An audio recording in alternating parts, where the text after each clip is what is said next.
I am back. Yes, I am back after a little bit of a flu bug kind of hit me, but perfect timing because the Canucks season is over.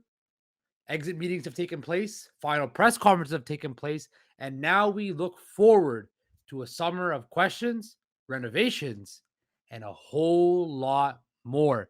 It's Locked On Canucks on Tuesday, May 3rd, and it starts now.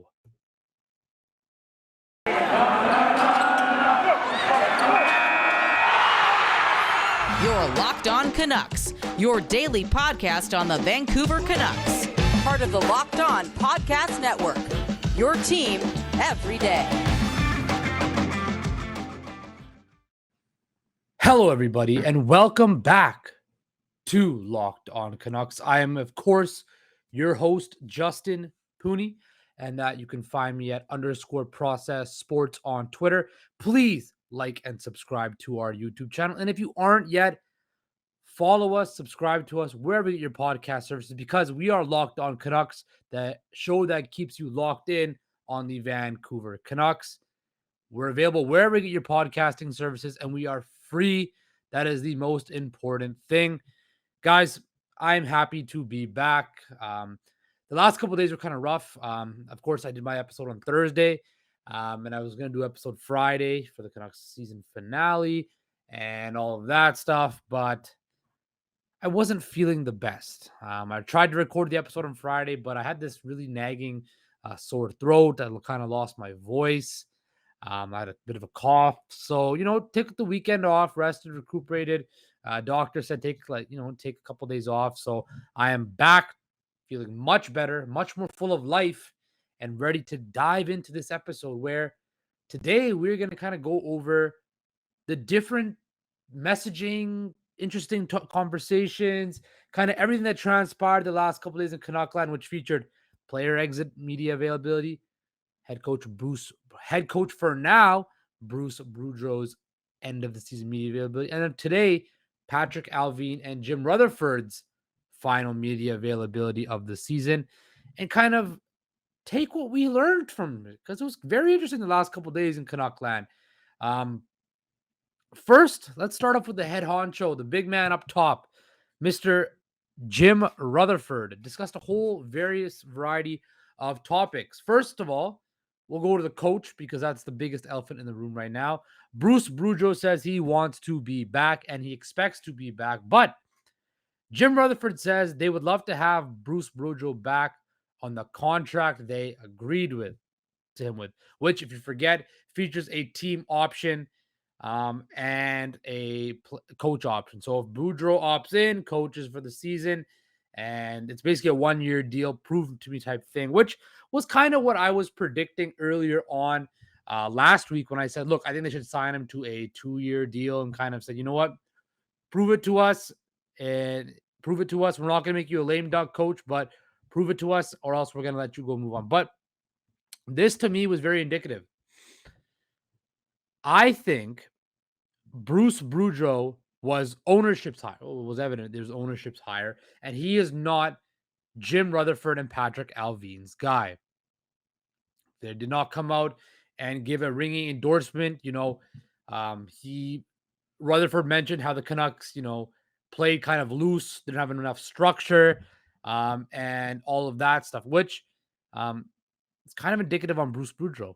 And to me, I think after being now, I could be completely off kilter right now and off center, but I think Bruce Boudreau is done in Vancouver. I think Jim Rutherford does not want him as the coach of this team going forward. How would the players respond to that? I don't know. But from every indication I got today, Bruce Boudreau will no longer be the head coach of the Vancouver Canucks. His agent, Gil Scott, said it's been a very busy time for Bruce since he got to Vancouver. His focus was making the playoffs. Now he's going to catch his breath and kind of figure things out. He loves Vancouver and loves the players. Well, that's fine and dandy, but I don't think the head boss loves him and is in love with him anymore.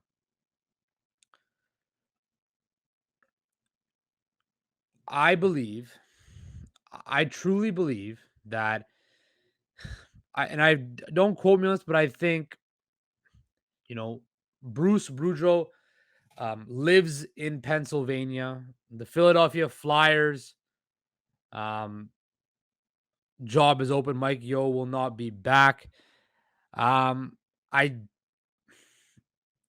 Look, there's a chance he could be back. We want him to take his time, express his right decision making. But look, this is the brass tacks of what's going on with Bruce Boudreau here. Bruce Boudreau was brought in by ownership to kind of push this thing along, a veteran coach. And I don't think once Jim Rutherford came in, I don't think he felt that Boudreau was a sustainable long-term plan at coach. Maybe because of his age, maybe because of his track record, maybe of where the state this team is in. But it was very clear to me. Now, it could all be posturing and contracting and a contract negotiation, stuff like that. But to me, I don't think Bruce Boudreau is coming back from what I heard today. I don't think Jim Rutherford has confidence in Bruce Boudreau to bring him back. So that's what the coaching matter stands at. I think Boudreau, after hearing that, might not want to opt in. Maybe he takes a look at the Philadelphia job, like I just mentioned. He lives in Pennsylvania in the offseason. Could he want to be back on the East Coast in Philly? That's an interesting situation itself there. Maybe Alvin and Rutherford want to make their own hire. They want to hire their guy. You always hear that in sports. Whenever management changes and stuff like that, they want to bring in their guy to create their vision. And I don't think Bruce Boudreau's vision and the way he coached this team was the way Jim Rutherford wants this Vancouver Canucks team to play. What else did Rutherford say? Rutherford also talked about how JT Miller, they're going to work on bringing him back, but if the numbers get egregious, they're going to have to make a non-emotional decision and move on and look at the long-term benefits of the Vancouver Canucks. Boy, oh boy, that's a lot to unpack there.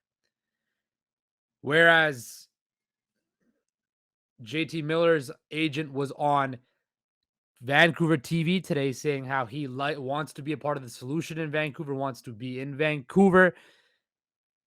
Yet Jim Rutherford here is playing hardball. I kind of get that feeling. Jim Rutherford is basically saying, look, we have a limit. We have a max of amount of money we will offer you, and if we will not be pushed around.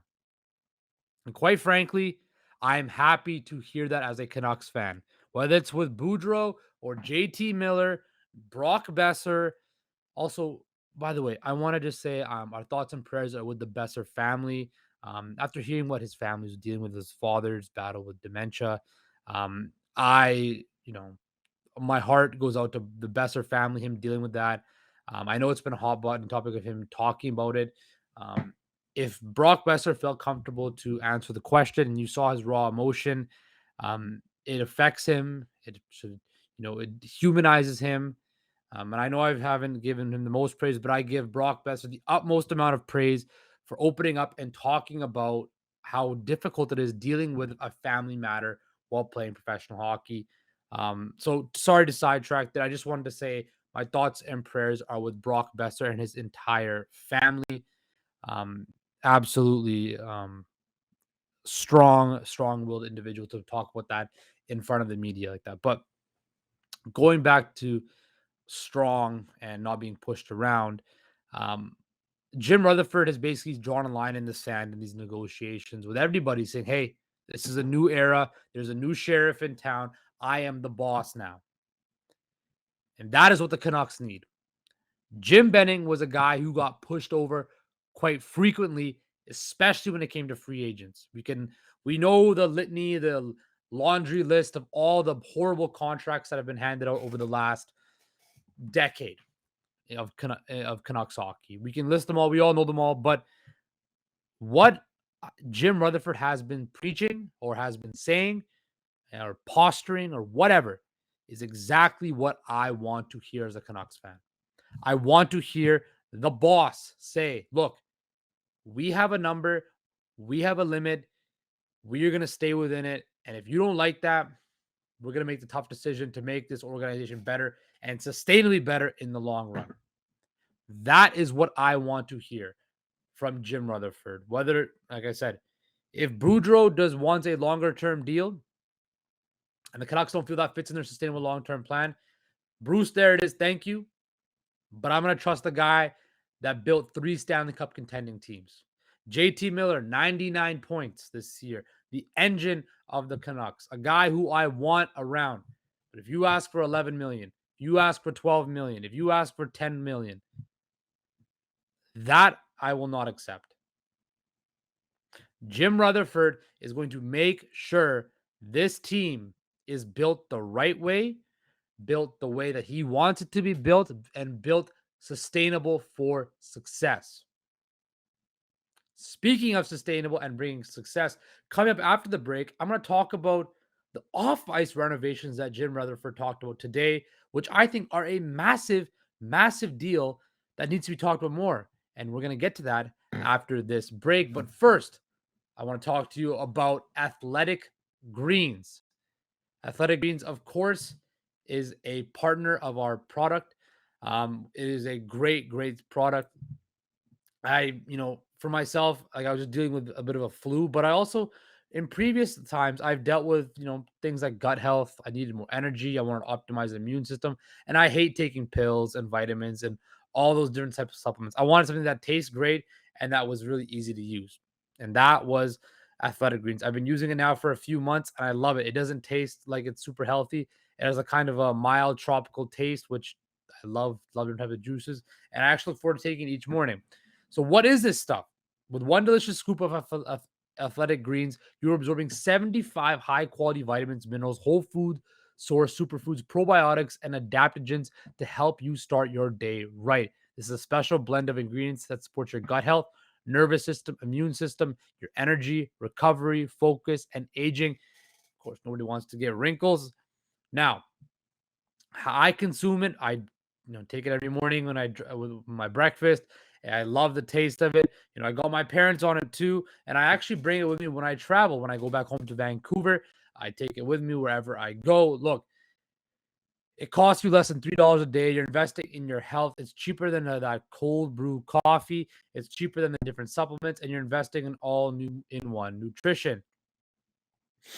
Finally, Athletic Greens has over 7,000 5-star reviews recommended by professional athletes, trusted by leading health experts such as Tim Ferriss and Michael Gervais. Right now, it's your time to reclaim your health and arm your immune system with convenient daily nutrition. It's just one scoop in a cup of water every day. That's it. No need for a million different pills and supplements to look out for your health. To make it easy, Athletic Greens is going to give you 1 free year supply of immune-supporting vitamin D and 5 free travel packs with your first purchase. All you have to do is visit athleticgreens.com/NHL network. Again, that's athleticgreens.com/NHL network to take ownership over your health and pick up the ultimate daily nutritional insurance. Nutritional growth. It's going to talk about growth. I'm going to talk about the Canucks and what Jim Rutherford talked about today. He opened up his press conference talking about how the media room, the dressing room, and other renovations will take place at Rogers Arena. And also, they're finally going to get a practice rink / facility. And I think this is just as big as anything going on the ice. You want to know why? Because Rutherford touched on himself. This here is a selling point to future players, future coaches, future sponsors. It makes the franchise more appealing. You look and you hear about it all the time. Athletes are creatures of habit. They want to feel comfortable. They want to feel taken care of. They want to feel pampered. If the Canucks are able to get a practice facility, update all these amenities to make Rogers Arena and their facilities first class, more players are going to want to play for the Canucks. More people are going to want to invest in the Canucks. It is going to help the brand. You don't think when Jerry Jones was building that $1 billion stadium in Arlington, and then he built another massive practice facility, that players would not take notice to that? It is absolutely imperative that you have the right facilities in place. Right now, the Canucks do not have a practice facility. They practice at 8 rinks where I play adult league hockey during the summertime. I play on the same ice where the Canucks practice. We drink beers in the same dressing room where the Canucks get dressed for practice at 8 rinks. Think about it like that. Players, coaching staff, and all of this. You want to have a facility set up where everything is housed, everything's centralized, everything is easily accessible for players to get their extra work in, players to, get extra training in, players to get treatment, all of that stuff. You look at it, I'm here in Toronto. The Leafs have their own practice facility. The Raptors have their own practice facility. Why? Because when there are concerts and other events going on at your home arena, you need a place where you can have a home where all your players can come after hours, where you guys can all work on your film and all that. You need a facility. And that is why it is so important that the Canucks are finally getting this done. There's a couple locations they said they have. I think was it back in 2018 they had the Plaza of Nations across the street as an idea, but that was shut down early 2021. I don't know where it's going to be. I would assume it's going to be out in downtown somewhere if they have the right land, or just outside of downtown in Vancouver. I don't see it being out in the burbs, although Canucks practice facility in Surrey would be absolutely mint, but that's probably not going to happen. Anyway, investing in that type of facilities and stuff like that is critical. The dressing room was last updated back in 2019. Look, the Rogers Arena Jumbotron is old. Rogers Arena is 27 years old, and while it is in still very good condition, it can get a certain facelift, modernize stuff, step into the 2020s, right? A bigger Jumbotron, maybe a changing of the color of the seats finally that I talked about last week, where we don't want the burgundy anymore. The team wears blue, the seats should be blue or something along those lines. The burgundy does not go anymore. What this all goes back to is what I talked about in the very first episode of Locked On Canucks. When you want to build a strong, great, sustainable organization, which the Canucks, that's my prime messaging about this podcast. If the Canucks want to be sustainably great, you have to spend money in the right spots. Don't waste money on things like a guy who cannot play third line center.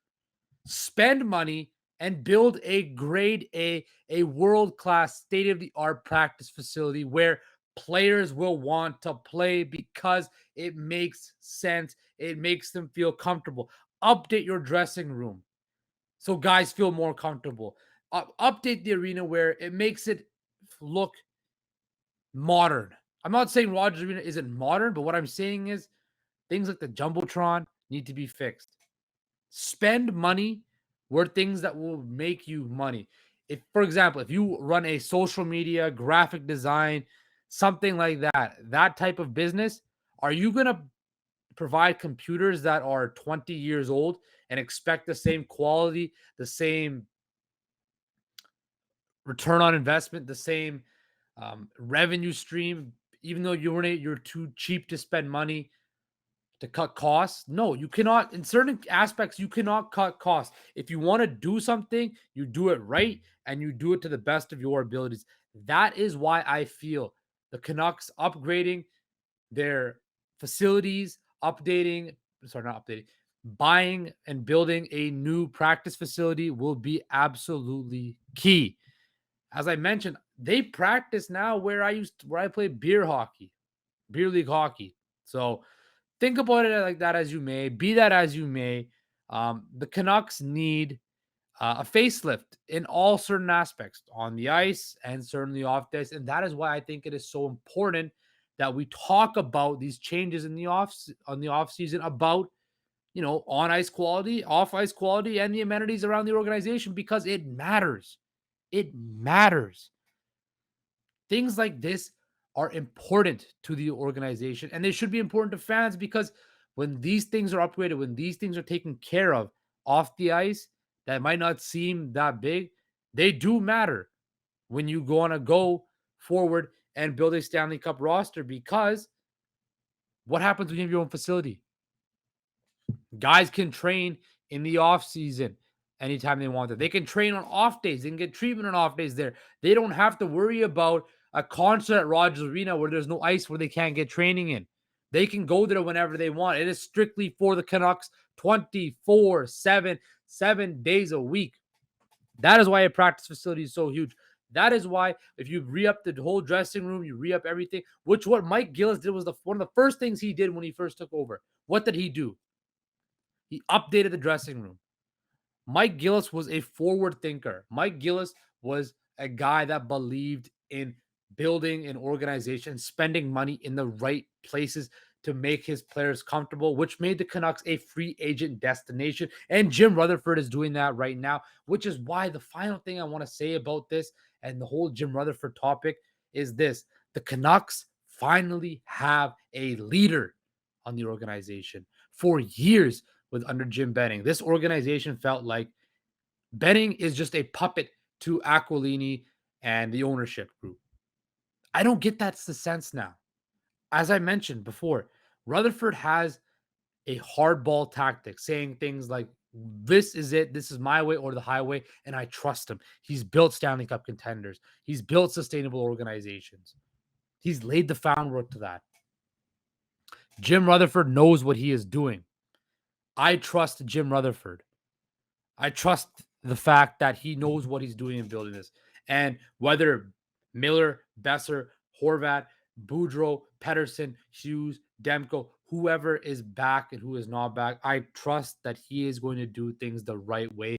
And that is important because we have not had trust with the front office in a very long time.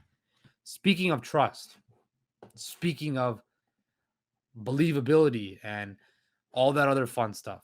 But after this break, we're going to talk about the Canucks players and kind of some of the things that I think are going to transpire. But first, I want to thank you for making Locked On Canucks your first listen. For your next listen, check out Locked On Now, a nightly podcast that recaps everything in the NHL with all games with analysis from our local experts. It's free and available wherever you get your podcast, guys.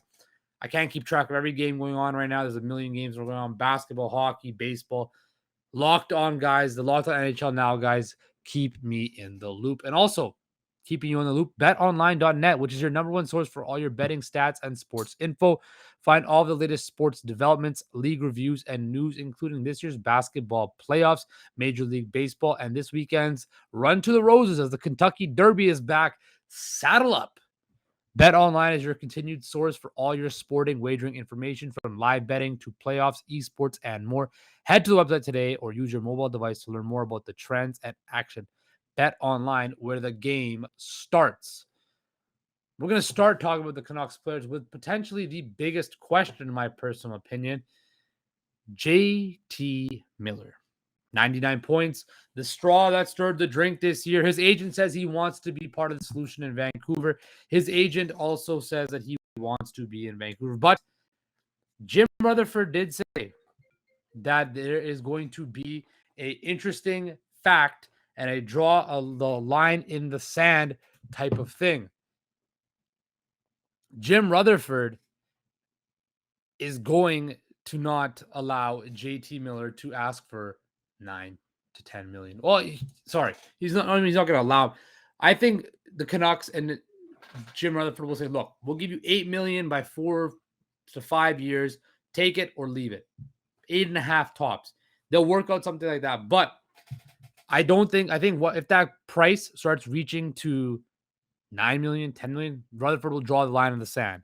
Do I expect a deal to get done with JT Miller? I do, because I think Rutherford values him and thinks that he's a guy that he can build forward with. He's a culture setter. Same with Bo Horvat. I expect Bo Horvat to be back next year as the captain, the leader. He loves it here in Vancouver. Congratulations. He had just a baby daughter a short while ago. Congratulations to the Horvat family. He will be in Vancouver. He will sign a new deal because he is a Canuck and he loves it here, and they will be able to get him at a decently priced deal. The one guy I don't know about is the guy who I talked about earlier, Brock Besser. His contract situation is going to be very interesting. Now, he said as well he wants to stay in Vancouver, but is it going to be less than the $7.5 million qualifying offer? I don't know. I predict it's going to be a sign and trade type of deal with Besser where, it's a hockey trade. The Canucks move off of him, trade him to another organization that needs some forward help, and they bring in some defense help. I think that's what takes place with Brock Besser. Now, I could be wrong. He could take a little bit of a hometown discount. Say, hey, you know what? I'm willing to work it out here. I want to stay here. This is where I want to be. But Brock Besser also is a man who hasn't had that big contract yet. And if he has the opportunity to expand get that generational wealth or get that wealth to help his family out, you can't hate on him for that. And the Canucks might just not want to pay that for the multitude of reasons because their own cap issues, or the fact that they just don't see Besser being a long-term fit in Vancouver. So it's going to be interesting to see how things shake down this offseason. It's going to be exciting. It's going to be interesting. There's going to be a lot of talking points on and off the ice, with Boudreau, practice facilities, potentially seat changes, all this fun stuff. And then, of course, all the whole on-ice thing. But also, this starting tomorrow, we're going to jump into our off-season programming where we'll talk with the Canucks on a daily basis about what's going on because there's always something going on in Canucks Nation, but also introduce new segments. The first segment of shows we're going to introduce is the Greatest Canucks series because, quite frankly, why not? I'm going to go down and break down to you the greatest Canucks of all time, every day a new player, and explain to you why I feel they're one of the franchise legends. You're not going to want to miss it. It's going to make you want to debate, talk about it, think about it, and it's going to get that discussion going. So stay tuned for that. And like I said, guys, of course, we're going to, tomorrow we will talk about the draft lottery, potentially what the draft status was going to be, different prospects, take a look forward at the Canucks, maybe a Boudreau contract news breaks, whatever happens. You're on Locked On Canucks. Keep on locked in on all things Vancouver Canucks. And I want to thank you for making Locked On Canucks your first listen of the day. As I just mentioned, starting tomorrow, the Greatest Canucks series begins. Now, make your second listen Locked On NHL. From first-round matchups to each Stanley Cup kiss, Locked On NHL covers the NHL playoffs like no other. Hear the latest news and opinions from local experts every Monday through Friday. It's free and available wherever you get your podcast services. Guys, take care, stay safe, and I will talk to you all